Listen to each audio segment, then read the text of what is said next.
Hey, good morning, guys. My name is Dr. Boyce Watkins, and I wanted to come in for a second and talk to you all about this really interesting case that I saw in Black Enterprise. And I want to talk about something that a lot of people don't discuss in mainstream media, but I think is worth hearing about, and it has to do with what they call the 10-6 lifers. 10-6 lifers are black men in Louisiana who received sentences that were supposed to be 10 years and 6 months before they got parole. And one of these brothers in this picture here, I'm going to tell you his name in a minute, but in 1964, they told him, either you sign this plea deal and you get 10 years and you get paroled in 10 years, or you'll get the electric chair. You'll get sentenced to death, or you'll get life without parole, stuff like that. And instead of letting him out after 10 years, they didn't let him out. They didn't let him out after 10 years. They didn't let him out after 15 years. They didn't let him out after 20 years. They didn't let him out after 25 years. They didn't let him out after 30 years. They didn't let him out after 35 years.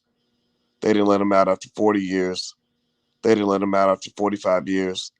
They didn't let him out after 50 years. They let him out 55 years later. 55 years later. And I want to talk about this because this is a reminder of where we're missing the ball when it comes to racial justice. We saw last week everybody was up in arms about the Ahmaud Arbery case, which they should have been, right? The Ahmaud Arbery case certainly was a tragedy, but when you look at the world in terms of systems, that's where the problem is in America. A lot of these cases that you get caught up in, that ain't nothing but symbolism. That's just one person, one situation, one scenario, and there's no justice that came from the Ahmaud Arbery case. None, like nothing. Nothing's gonna change. Al Sharpton's gonna get another paycheck. Ben Crump's gonna get paid when the family sues. Y'all had a nice little show, a nice little press conference, but you didn't really get no real justice. Nothing really changed because justice is a system. And unless people are changing systems, then there really is no justice. So let me read some of this to you.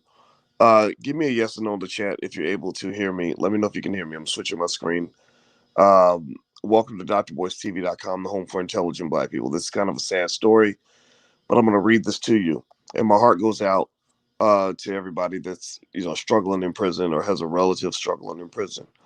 In fact, if you have a loved one who is in prison right now or who has been in prison, I want you to say their name in the chat so that we can make sure that the world knows they're not forgotten. Say their name, put their name in the chat. My Uncle Donald went to prison. My father went to prison. Prison affects everybody in the black community. It's literally one of the biggest plagues in your community. So he said in 1964, Lester Pearson, accused of murder in Louisiana, signed a plea agreement giving him a shot at parole after 10 years and 6 months. But it never happened. By the time Pearson walked out of the Louisiana State Prison, Angola, he served more than 5.5 decades in prison, 55 years. Pearson told PBS NewsHour that the plea agreement was the best option at the time for a black man in the Jim Crow South. However, after Pearson served his 10-6, he wasn't released, and it seemed nobody cared. Pearson is part of a group of about 60 10-6 lifers in Angola who pled guilty to crimes with the understanding they'd be released after 10 years and 6 months. However, many are being released more than 40 years after their parole date. 40 years after the parole date. Now, let's just marinate on that for a minute. 40 years after the parole date. That means you already did 10 years. You did 10 years. And then they put another 40. I mean, 10 years is I mean, imagine going to prison in 2011 and they're letting you out in 2021. Think about all the things that have happened in your life since 2011. And imagine that's all gone, right? But then you add another 40 years on top of that. So you've been in since 2011. It's 2021, but then they keep you in there till 2061. That's what they did to these black men. So let me keep reading this.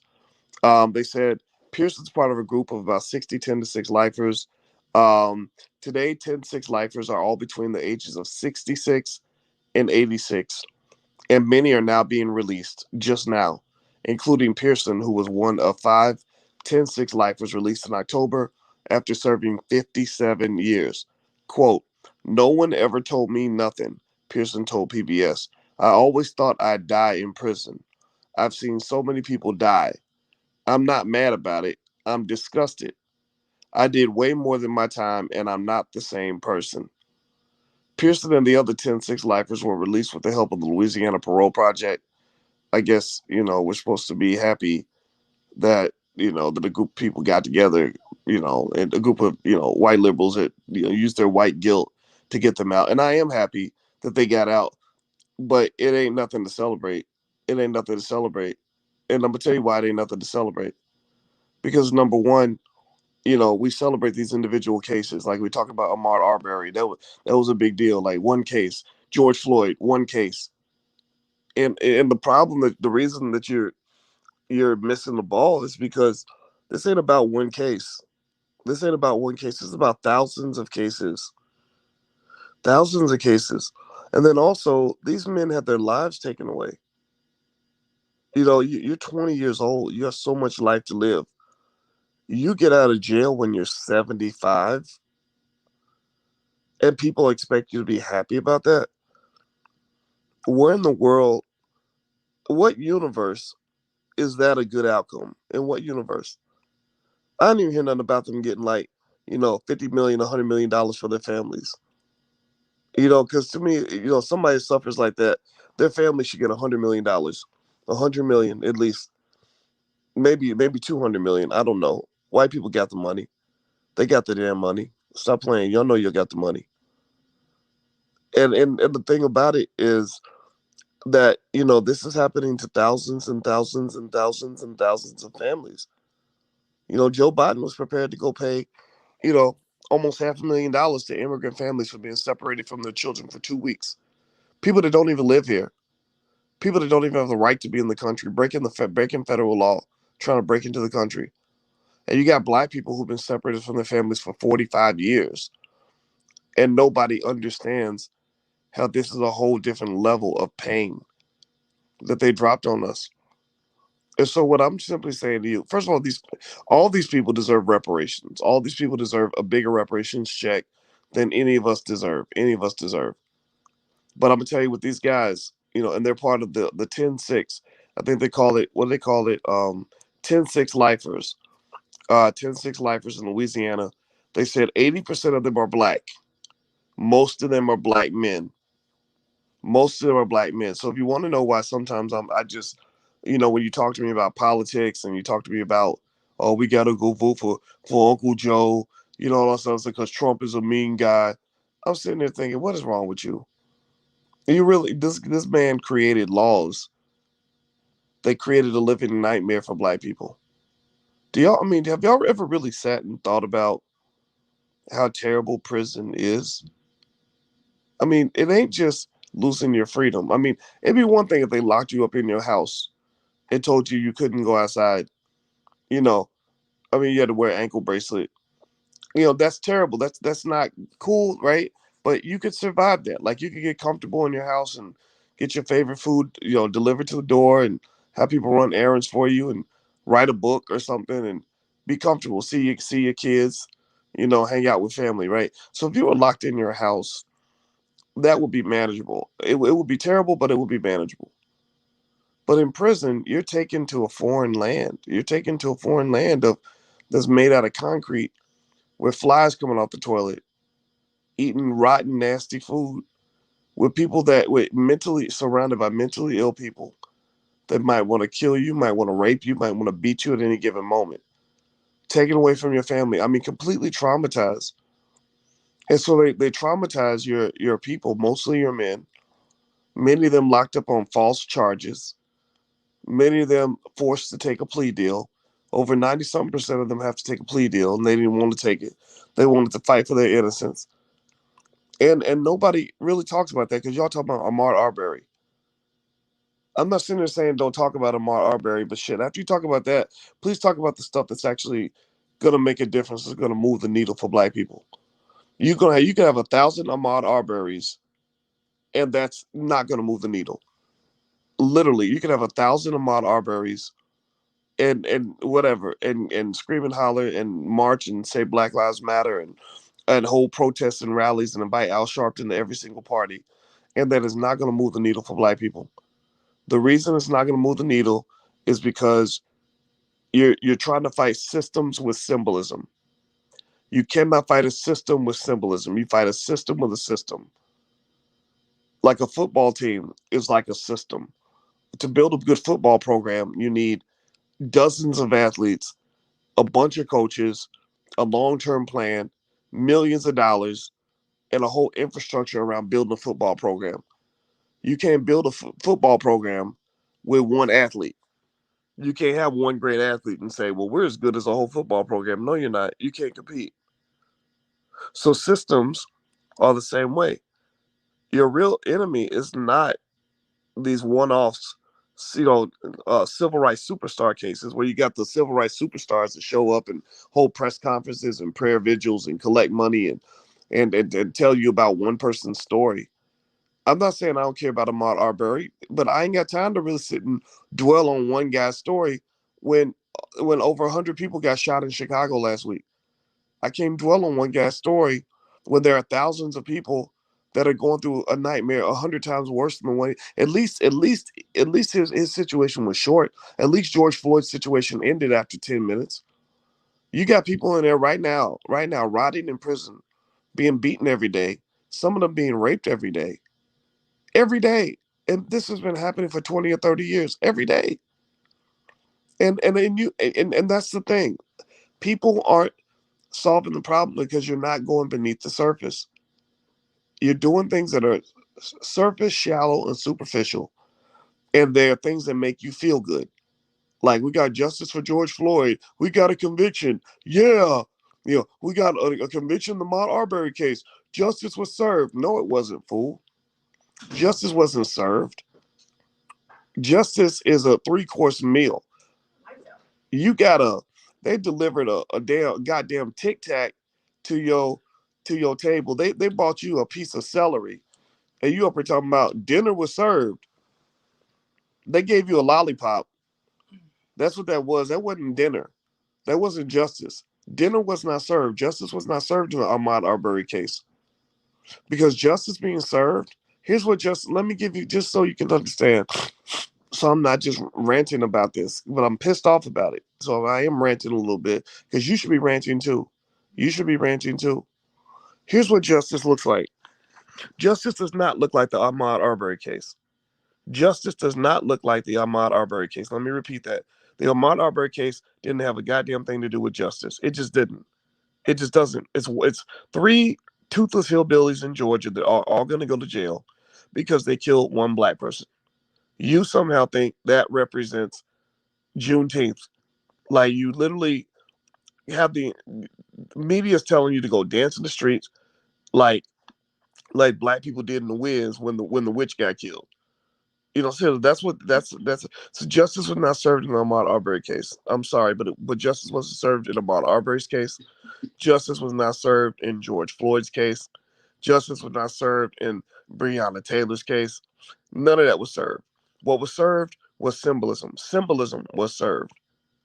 What was served was Ben Crump got him another $30 million check, or a $20 million check, or a $5 million check, or a $2 million. I don't know how much money the man makes every time a black person dies, but Black Death has become um, an industry. It's become a very profitable industry. It's become a little bit like Big Pharma. That's why your civil rights superstars are always on the scene, ready to put on a performance every time you get riled up over emotionality. So in the Ahmaud Arbery case, justice was not served. Here's what justice looks like from a criminal justice standpoint. Colin Kaepernick, I hope you're paying attention because you talk about justice a lot. And I'm going to make the assumption that you're intelligent enough that at some point you'll support people that can get on the job with some of this stuff. Here's what justice looks like. Justice is when you tell your politicians that want your vote, we demand that you get an army of that you spend $10 billion, the same amount of money or more that Joe Biden spent on his mass incarceration initiative. You put up $10 billion to hire an army of lawyers, like maybe 10,000 lawyers, 5,000, whatever number you got to order, to literally one by one review every single case of every single person who feels that justice was not served in their case.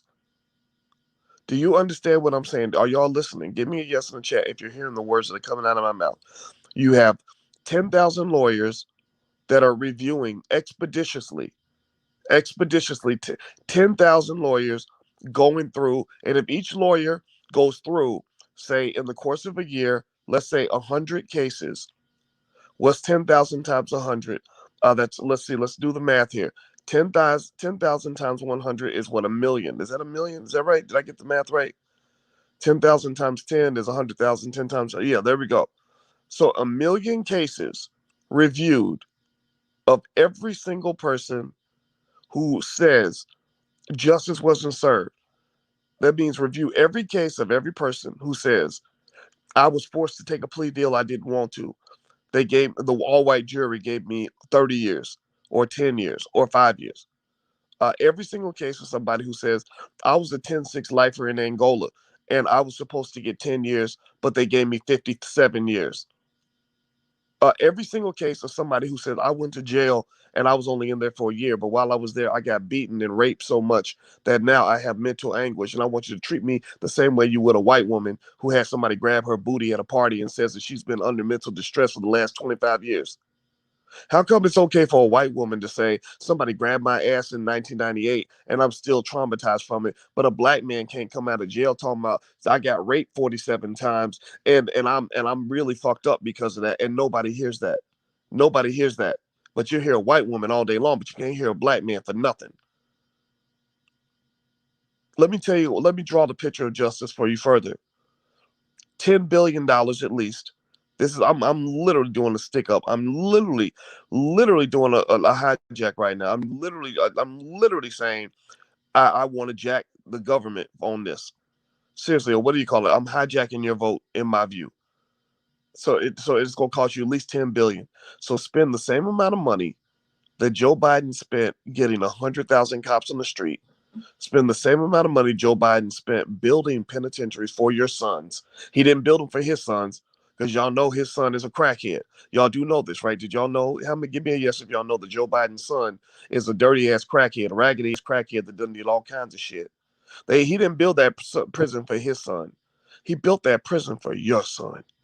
He built that prison for your brother. He built that prison for my older brother. He built that prison for my daddy. He didn't build that for his kids. He built it for your kids. So I want you to spend the same amount of money, you fucking asshole, Joe Biden. I want you to spend the same, excuse my French, I'm sorry, I get mad about this. I apologize. I know I don't sound professional right now, but I mean, I'm serious. Y'all Negroes get on my nerves with this nonsense. I'm sorry. I'm not making fun of anybody who was jumping up and down and doing cartwheels over Ahmaud Arbery, but justice was not served in the Ahmaud Arbery case. You don't even know what justice looks like. Justice being served means I want billions of dollars spent hiring 10,000 attorneys to expeditiously go through at least 1 million cases a year of anybody who has been a victim of this system that feels that justice was not served. And then when you determine by a jury of their peers, a real jury of their peers, I'm talking about people like Boyce Watkins. I'm talking about myself in the third person. I'm not going to do that. My wife says that's a sign of arrogance. I don't want to be arrogant right now. But people like myself and others sitting on the juries, deciding that justice was served. And if we determine as the jury of their peers that justice was not served, then each of those people should get a check for between $1 million and $200 million, depending on the severity of the injustice. Every single one of them should get reparations. You can create a fund for that too, Uncle Joe. Because seriously, if you Uncle Joe, which I hate that term, I need you to go ahead and put aside, because you put aside hundreds of billions of dollars during the pandemic. I need you to create a fund of about $250 billion that we can tap into, so we can write $1 million, $2 million, $5 billion, $10 million checks to every single person and their family who endured this injustice. That's what justice looks like, Black people. Justice is not Ahmaud Arbery and the guilty verdict. You don't jump very high because you set the bar too low. You set the bar 2 inches off the ground and you call yourself a high jumper. The bar of justice is set 2 inches off the ground, and you jump, and they jump 2 inches off the ground, and then you say, "Ooh, look, yeah, look, boss, we done jumped high. We done jumped high." And I'm gonna just tell y'all the honest to God truth. Nothing about the Ahmaud Arbery case inspired me one bit. Nothing about the guilty verdict. Not because I didn't care about Ahmaud Arbery, not because I don't care. I'm sorry, I don't have the emotional energy to care about one person's case when there's 100,000 other cases that y'all don't give a shit about right now, that you're not paying attention to. Seriously, it's really unbelievable to me. Justice is about systems, not about individual people. Individual stories are what they market in media because stories sell. Since the beginning of time, the ability to tell a good story has always been profitable. When they measured the TED Talks, which got the most views on YouTube, they found that TED Talkers who got the most views spent 76% of their speech telling stories. So the reason the media doesn't address systematic justice and racism and systematic injustices is because they're too busy telling you stories. Pay attention, read carefully. If you read a news story, I want you to read how in the beginning they'll start off by saying, little Pablo and his mother Margarita had traveled 400 miles from Ecuador to cross the American border. They were looking for a better life to get away from the horrible Ecuadorian gangs that had killed Pablo's father and were threatening to kill the mother. So this is why Joe Biden's policy on immigration is unfair and blah, blah, blah, blah. They always start off with the story. They always start with the story. So what I'm telling you is that when with what the civil rights superstars do, and I'm not trying to be, uh, I'm not trying to sound like I have an overwhelming amount of animosity, but I just want you to understand what's going on here. The civil rights superstars have learned how to monetize the story. Ben Crump shows up and he gives you the story. John Wilson was out and he met some white people and something happened and John Wilson ended up dead. And because John Wilson's black and the defendants are white, I want y'all to get riled up and triggered so that you'll get upset so that I can then take your anger, your energy, your trauma, and I can take that into the local mayor's office and negotiate a $10 million settlement for John's family, which good for John's family. But then the Crump firm is going to take 2.5 million of that 10 million or 3 million of that 10, whatever their percentage is, because John's family can't afford a damn lawyer. But Ben Crump is on the scene. Now, if John Wilson had been white and the same situation had occurred, I would not be here.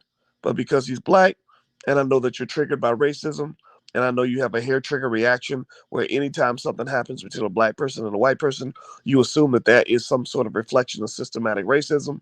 I'm going to milk that cow until the udders fall off. Now, I'm not mad at Ben Crump for getting his paper. He's a good lawyer. He deserves to get paid. God bless him for getting paid. But I need y'all to understand this, black people. I need y'all to understand this. Ben Crump getting paid ain't got shit to do with you getting justice. You getting justice is not the same as Ben Crump getting paid. Those are two separate events. You got no justice from the Ahmaud Arbery case. There's nothing in your life that's going to change because the Ahmaud Arbery case occurred, because there's a guilty verdict. Nothing.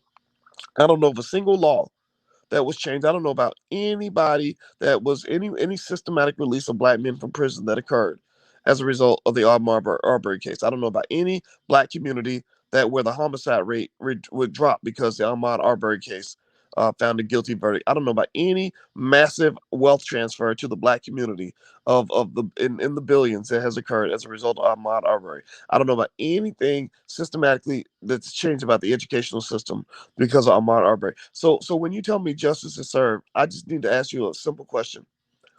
What the fuck are you talking about? What are you talking about? When you say justice was served, what are you talking about? Like it says Amanda Seals and I mean, all these other people, they got online and said justice was served, y'all. Angela Rye, justice was served today. What are you talking about? Like what explain. Where is the needle moved for black people as a result? Give me a yes or no if you understand what I'm saying. Let me know you understand what I'm saying. I cannot be the only person who sees this. When I look at this situation, I woke up this morning and I read this story about these black men in prison in Louisiana, which is, by the way, the absolute worst place on earth to be in prison if you're a black man. It's not a coincidence. I mean, every Wednesday night we read Dr. Claude Anderson's book, Black Labor, White Wealth. We have the book club. It's totally free. Go to boycewatkins.com and look for Black Keys to Greatness. You can join for free and get free access to my life class. It doesn't cost you anything. We're reading Dr. Claude Anderson's book, Black Labor, White Wealth. And one of the things you'll learn about this book as you study how America is so racially fucked up is that you will understand that it's not a coincidence that the states that had the most black slaves also have the most black prison inmates. So prison is nothing more than a modern day manifestation of slavery. So they literally, all these people talking about justice was served and trying to get you to go buck dance and do the electric slide because of the Ahmaud Arbery case. None of these people, they're sitting there in the middle of modern day slavery. So again, don't bring Joe Biden's raggedy, rusty white ass in my face ever and tell me to go vote for him. I don't vote for the Klan. I don't vote for Hitler. I don't vote for Nazis who exterminated my people. I don't do that. Maybe you do that. Maybe you do that because you think that's the best that you can do. Maybe you do that. Maybe your self-esteem is that low. Maybe you do it because you're just caught up. Maybe you just don't know. Maybe nobody educated you. I mean, that's what it is, right? America, white people gave you your education. They sent you to Brown University and taught you that justice was something completely different from what it actually looks like. And you really are in the unfortunate position of being stupid, but you really think you're smart. See, the thing, I give props to all stupid people. Props to stupid people who know that they're stupid. Like I like that. I like dumb people who say, you know what, Dr. Boy, I don't really know a whole lot. I respect that. I respect the dumb people who know they're dumb. What I have a problem with is not dumb people who know they're dumb, because dumb people who know they're dumb, they're like, hey, I got a few things. I ain't there yet, but I got a few things to learn. I'm a little ignorant, but I want to get better. They understand where they at. They know that they're not quite where they want to be, and I respect that. What I don't like are people who are dumb but think that they're smart. That bothers me. That bothers me. There's nothing more frustrating than when the dumbest person in the room jumps to the front, pushes the teacher to the side, and says, "Let me teach the class." And I'm gonna teach all of y'all with my dumb ass. So you sitting up there with your dumb ass, wearing a pair of tiny glasses, trying to look smart, and you got papers. You got your papers. White folks gave you your papers. You got a degree from Yale, so white folks gave you your papers. So they got got everybody thinking that you're smart, and then you start saying some really dumbass shit and people start listening to you, your dumb ass, because you've tricked them into thinking that you're smart. See, that's what white people do. That's what white supremacy does. That's what systematic racism does. It creates systems where they take the dumb black people and put them at the top of the pile and say, no, these are the smart ones. Listen to them. This guy wrote a whole book on anti-racism and he speaks at white universities all over the country. So he's one of the smart ones. No, the people that really know what's going on are the people who've been up close to the nightmare. If you, I'm serious, give me a yes in the chat if you have anybody in your family that has gone to the penitentiary. Put a yes in the chat and say their name. Don't just say, put yes and say their name. Say their name so that we know that they're real. Because people act like they don't exist. So if you really want to talk about fighting systematic racism, the first step to fighting systematic racism is you must have a system. When Ohio State got beat by Michigan this week, Michigan took a decade to beat Ohio State. The reason Michigan beat Ohio State is not because of what one player did on that football field. Michigan beat Ohio State because on that day they had a better system. They didn't have one better player, they had a better system. So, in order for you to fight a system of white supremacy, you must confront it on a systematic basis. So, again, let me lay this out. Let me show you what justice isn't. Inside so that you'll be prepared, because next week they're going to have another case for you. Next week they're already prepping up the next case. I sat next to Al Sharpton very closely back in the day when I made the same mistake of believing that justice was served when you follow up on these one individual cases. And these cases are like commodities.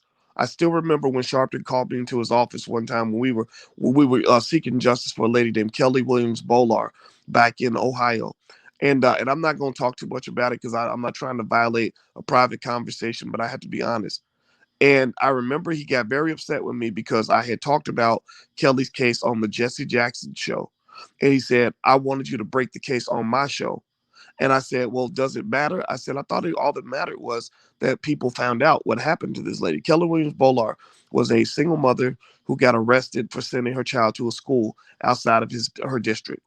And and then I was kind of like, wow, I did not know that there was all this jockeying for position to get behind these cases so you could be the first one to break the case. Because when you're the first one to break the case, that means the media is going to come to you. If you're the first one to break the case, that means that black folks are going to listen to you. If you're the first one to break the case, that means that the paycheck is going to come to you. If you're the first one to break the case, that means that you're the one who gets to go to the police department and to the mayor's office and negotiate and get a settlement. Right? So these cases, these Ahmaud Arbery cases, ain't nothing but cash cows for a lot of these civil rights superstars. I'm not saying that they don't care at all about black people. I'm not saying that they're all demons. I'm not saying that they're terrible people. I'm just saying that it's all a bunch of bullshit. A lot of it's bullshit. I'm not, and again, I mean, so, and I want to say it carefully because I don't want you to think I don't care about Ahmaud Arbery because I know you're emotionally invested in his story because they told you his story. But fuck, man, they didn't tell you the other 80,000 stories that you didn't hear. Do you understand what I'm saying? Do you know that there's probably 100,000 stories I could tell you that are 100 times more heart-wrenching than Ahmaud Arbery? And you're not hearing those stories because you're paying attention to one. And that's why the needle isn't moving forward in your community. Because you don't know how to negotiate properly. When Joe Biden and his Democratic Negro minions all show up doing the electric slide and buck dancing to get you to vote for the Democratic Party, they deliberately trigger your simple-minded emotionality, and they bring you one case and they tell you one story, and you get all caught up in one story and one case. And then when that one case gets a guilty verdict, they say, look at what we did for y'all. We got you a guilty verdict in the Ahmaud Arbery case. I'm sorry, but Ahmaud Arbery having a guilty verdict didn't have nothing to do with me. That didn't have nothing to do with none of the things I care about. I mean, that was good for his family, but it didn't have nothing to do. 99.999% of all black people I know gained nothing from a guilty verdict in the Ahmaud Arbery case. But I tell you what, if we apply the systematic justice plan of, let's label, we're going to call it the Dr. Boyce plan for social justice. How about that? So we implement the Dr. Boyce plan for social justice, where we take $10 billion or more and we tell Joe Biden, give us $10 billion and we're going to give $10 billion to 10,000 black attorneys who are going to systematically review every single case in which anybody accuses the government of injustice in their sentencing, in their arrest, and during their incarceration. And every time our committee, a jury of their peers, concludes that justice wasn't served, we're going to write a check to that family for no less than $1 million up to $250 million. If we, excuse me, a quarter of, I said $250 million. $250 million, 250 million. That's what I meant to say. Seriously, because the question I want to ask you is this. The story I started talking about the brothers who were part of the 10-6 lifers down in Angola. They took 57 years of his life. 57 years. What do you think a man should be paid? What would you need somebody to pay you to make it worth you losing 57 years of freedom to only be sent to a place that's worse than hell on earth? How much money would they have to pay you to make it okay for you to give up 57 years of your youth? You can't live your life. You don't get to fall in love. He didn't get to get married. He didn't get to go out and have children. He didn't get to go out and go through all the great things that we all experienced in our 20s and our 30s and our 40s and our 50s and our 60s. How much is that worth? Because I can tell you, there was a lady, I think her name was Erin Andrews, but maybe I got the name wrong. Maybe it's a different lady. There was a white lady with Fox who went to a hotel, and in the hotel, she she got naked, right? And one of the hotel clerks was a little bit of a pervert, and he put a hidden camera in her room, and he filmed her naked. And as a result of the hotel employee putting the hidden camera in her room and filming her naked, she got $50 million. Did y'all know that? Did y'all hear about that case? I want to say it's about $50 million. I got to look up the exact number. So if a white woman can get $50 million for being seen naked one time, what does a black man deserve when he's been sent away to prison for 57 years, been maybe beaten, raped, taken away from his family, traumatized over and over again? What's that worth? So again, under the Dr. Boyce Watkins social justice plan, this is the one I would present. If the Biden camp called me and said, "What's it going to take to get your vote?" I would give them a proposal, and it would be a $250 billion proposal. Because the 10 billion is just the beginning. The 10 billion is just so we can go and hire 10,000 black lawyers, maybe more. Maybe we need 20,000 to literally focus all their energy on reviewing, on cleaning up the mess that you created, Mr. Biden. We need reverse mass incarceration. We need mass exoneration. You reverse mass incarceration with mass liberation. You reverse mass incarceration with mass investigation. You need to investigate what happened in the Joe Biden, Bill Clinton crime bill, mass incarceration. You must investigate it like the goddamn Nuremberg trials. Do you hear the words that are coming out of my mouth? Are you hearing what I am saying to you right now? This needs to be the Nuremberg trials. They need to do like they did with the Nazis, where they go back for the next 50 years and turn over every stone to find every Nazi in the United States who was engaged in the mass incarceration of black people. That means investigate, go back and dig up John Lewis and all the members of the Congressional Black Caucus who supported the mass incarceration.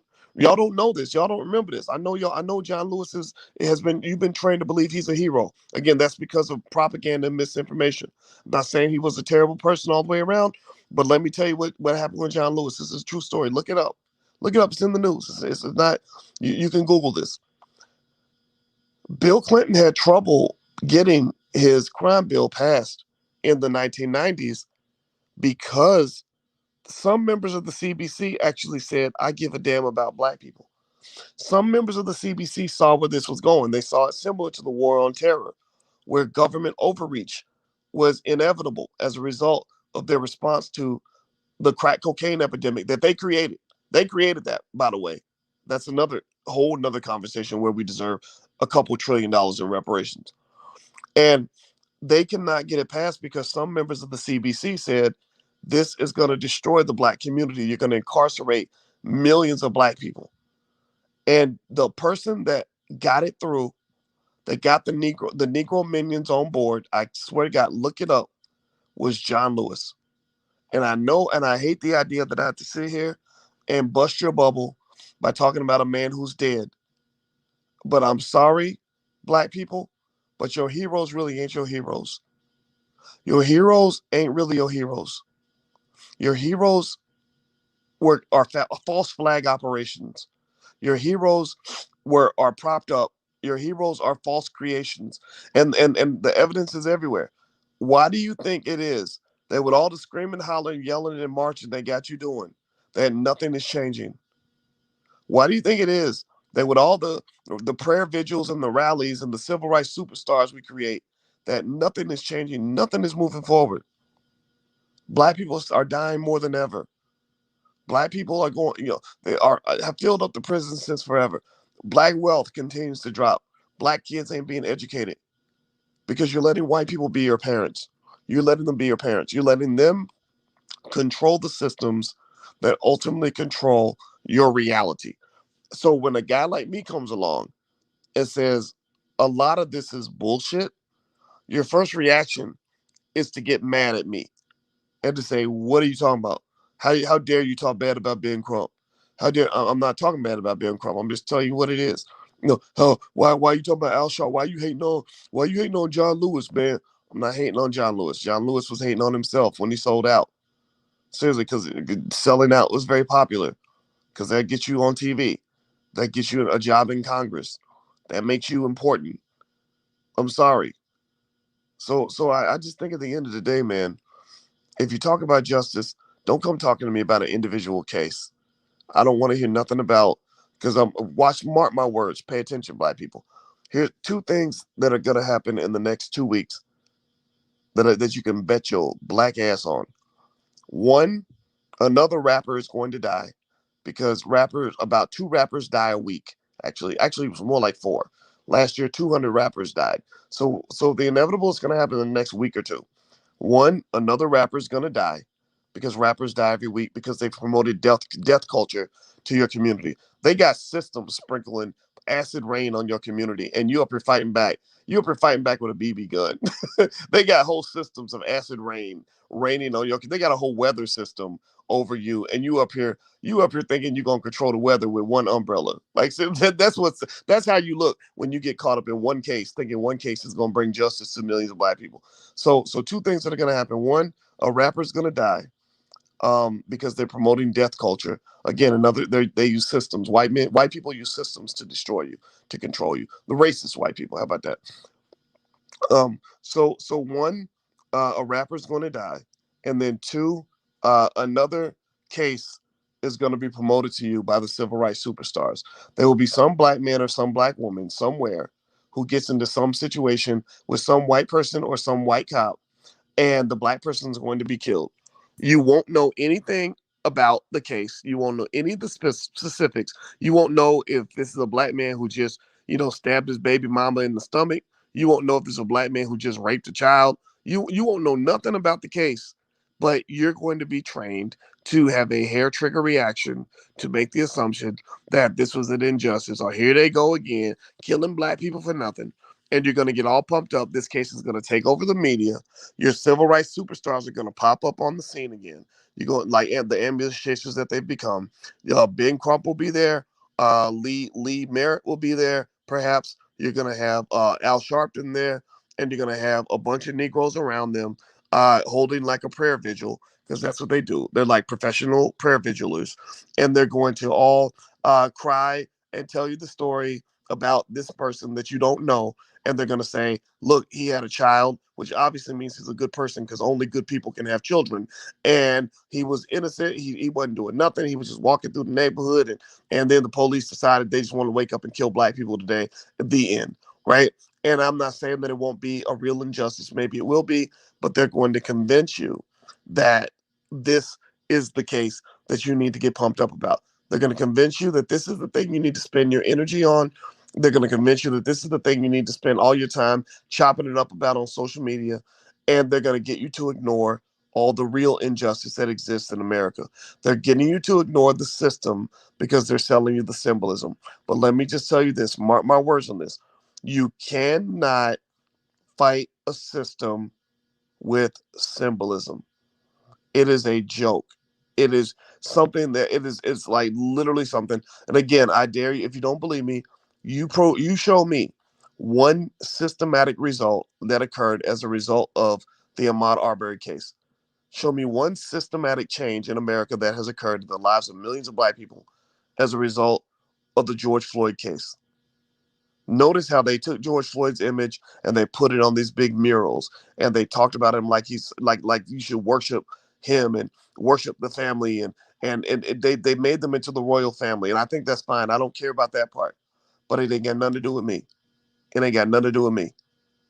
What I'm thinking about is I'm thinking about all the millions of people who are quietly suffering because we're not actually making our move. We're not doing what we're supposed to do. We're not on our job. Our job is justice, man. So again, if you want my vote, if you're a Democrat and you want my support, I need to see a reverse mass incarceration plan that is just as systematic as the original plan.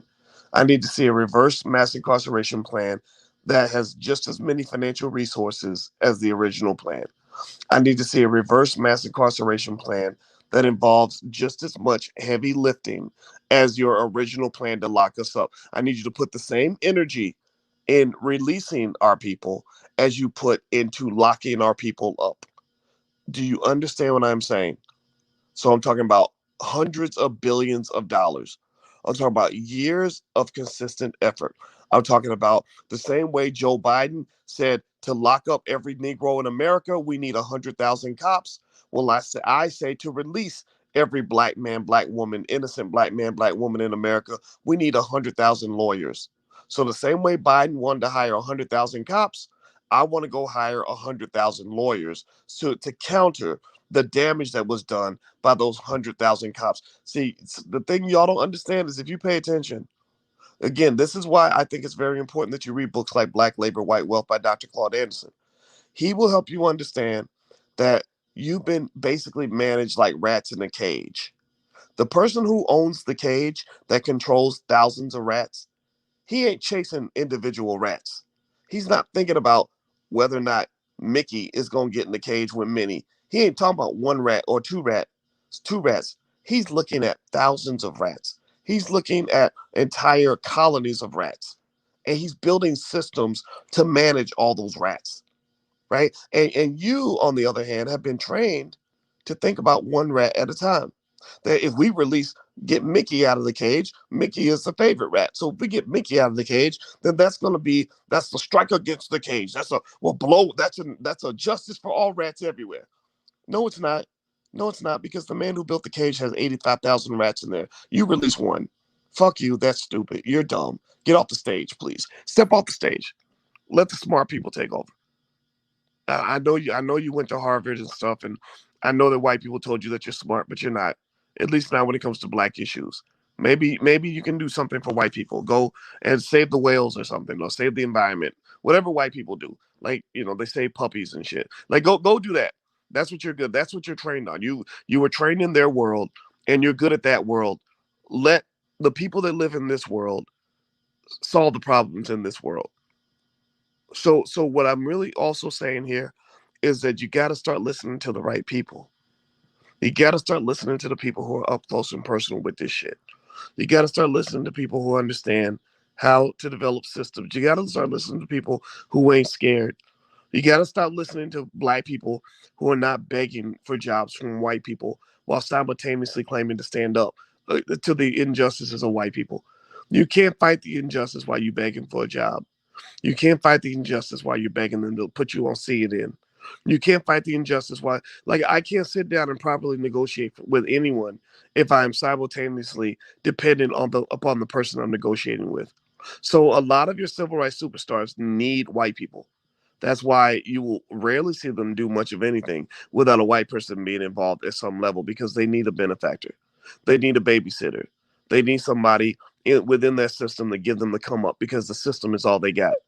So what I think you might want to pay attention to are the independent black people who are not scared to truly and authentically speak the truth and address the truth on issues that affect our people.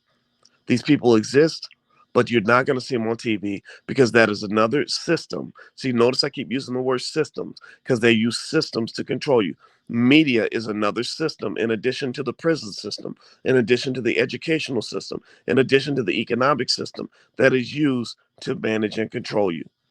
So until you learn systems, you will never be free. If you don't learn how to address things on a systematic industrial scale, you can't compete with that white man. Because this white man, understand, this white man has won wars with his systems. He's won wars with his industrial capacity. He won World War II, not because he had better tanks and planes than the Germans. He won because he was able to mass produce millions and millions of tanks and planes and bullets and boats and whatever he needed to fight that war. So if you can't think in terms of systems, you will never win this war. That's all I got to say, guys. I'm out of here. And if I said something that offended you, I can't apologize, because there's too many people suffering for me to care about your feelings right now. It's just terrible, man, and it breaks my heart. So shout out to the 10-6 lifers. I cry, my heart cries for you. And shout out to every black man and black woman who is struggling with the pain of the penitentiary, both before and after your release. My heart goes out. I hope that you can find the peace that you seek. I hope that you will consider therapy to help you work through this. You did not deserve this. And I know that the world acts like they don't care about what happened to you, but I really do. And I'm getting emotional even thinking about it. And I think that it's because as a black man, when I see a whole lot of men that look just like me, having these kinds of fates, either ending up dead or in jail, that really hits me, man. So I did this podcast for you. So everybody, please have a good day. Hit the thumbs up button, share, subscribe button on your way out. And if you'd like to know more about what we have going on, feel free to go to boycewatkins.com. God bless you guys. I'll see you soon. Take care.